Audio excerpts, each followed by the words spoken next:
আসসালামু আলাইকুম। চুক্তিবদ্ধ লোডের তুলনায় অতিরিক্ত লোড ব্যবহার কারণে আমরা এখান থেকে একটা মিটার খুলে নিয়েছিলাম। উনি আবার আবেদন করছে, আবেদনের প্রেক্ষিতে আমরা একটা নতুন মিটার নিয়ে আসছি। এই যে নতুন মিটার, সম্পূর্ণ নতুন, 00 সব কিছু। তো এই মিটারটা আমরা এখন সংযোগ দিয়ে দেবো। উনি কিন্তু মিটার পুড়ে যাওয়ার পরে আমরা অফিসে জমা দিছি রিপোর্টের প্রেক্ষিতে, এবং পরবর্তীতে উনি অফিসে গেছে, অফিসে যে আবেদন করছে আবেদনের প্রেক্ষিতে আমরা আবার মিটার নিয়ে আসছি। মিটার নিয়ে এসে মিটার লাগিয়ে ওনার সংযোগ দিব। কয় টাকা লাগছে ভাই অফিসে? 2277 টাকা।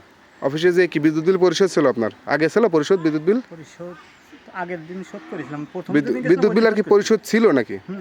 বিদ্যুৎ বিল পরিশোধ ছিল। আপনি অফিসে যে একটা ফর্ম দিছে, ফর্ম পূরণ করেছেন নাকি? আর একটা 1 পয়েন্ট ফর্ম দিছে না? ওই ফর্ম পূরণ করে ফর্মের মাধ্যমে আপনি জমা করেছেন কয় টাকা? 2277 টাকা। 2277 টাকা, অর্থাৎ মিটারের মূল্য আর সম্ভবত সাধারণ জরিমানা, এগুলো দিয়ে উনি অফিসে জমা প্রদানের পরবর্তীতে অফিস অর্ডার হয়েছে। আমরা আবার মিটার নিয়ে আসছি।